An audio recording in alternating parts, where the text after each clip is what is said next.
Child delegates attending the second biennial Africa Children's Summit in Johannesburg say they want to be seen, heard and engaged on matters that affect their future. Among some of their resolutions at the end of the four-day meeting is a clear call for free education, access to healthcare and improved safety. Now, the summit was attended by 300 child delegates from 13 African countries, a culmination of 4 days of children-led deliberations that would eventually form resolutions to be considered by policymakers in their respective countries. The summit saw child delegates break into different working groups to discuss the come up with solutions to deal with challenges such as access to health and education institutions and shelter, among others. The next Africa Children's Summit will be held in 2 years' time.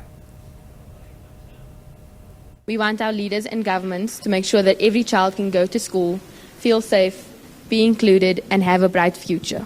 Here's what we ask for. Free and fair education for all. School should be free for every child.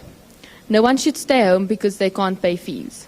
Governments should give support like bursaries and scholarships to children whose families cannot afford school. Children with disabilities should also learn in schools that meet their needs, with teachers who understand sign language and other special ways of learning. All right, to talk more about the second biennial Africa Children's Summit, we're joined by SABC News reporter Ofentse Setimo. Ofentse, good evening. So the Africa Children's Summit has wrapped up. We've heard of the platform's importance in amplifying the voices of young people on issues that affect them. Can you just give us a summation of some of the issues discussed? Absolutely, and a good evening to your viewers.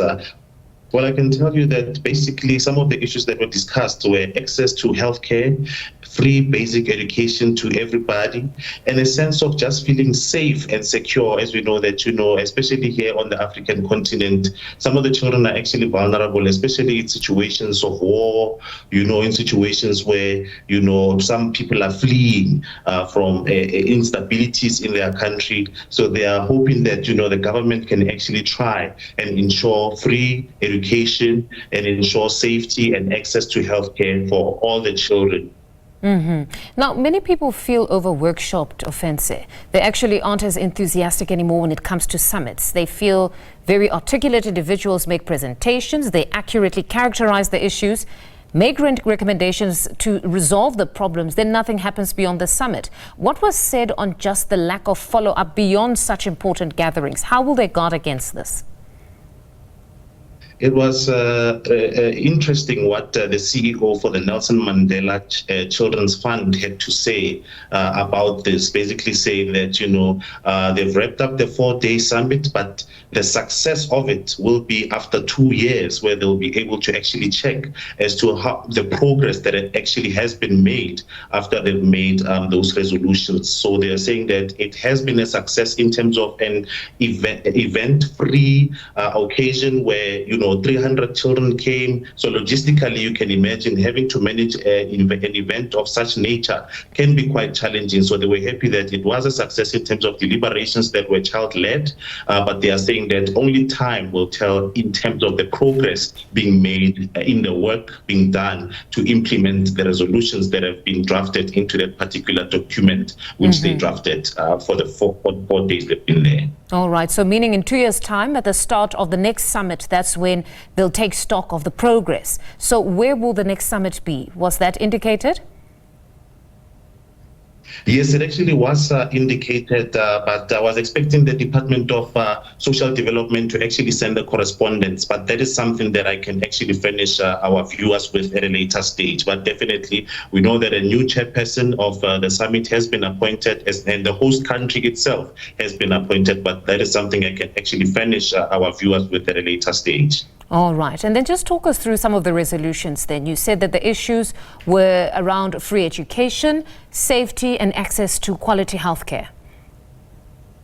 Yes, and they also mentioned, especially for the delegates that are living with disabilities, they mentioned the issue of access, especially to institutions of higher learning, where they are saying that, when you go to universities, there isn't like enough ramps for, disabled children relying on wheelchairs to move around. And they were saying that, some of the disabled children or children living with disability, they actually, some of them are not able to write on their own. So they are saying they should be fully resourced to ensure that when they go to varsities, they are also able, to participate fully like able-bodied children. And they were also saying that the opportunity for bursaries as well often goes to their able-bodied counterparts as compared to those living with disabilities. And they were saying they are asking for equal opportunities so that they can actually be on par with those that are actually able-bodied. So those are some of the resolutions that they came up with. They also spoke about the responsible use of internet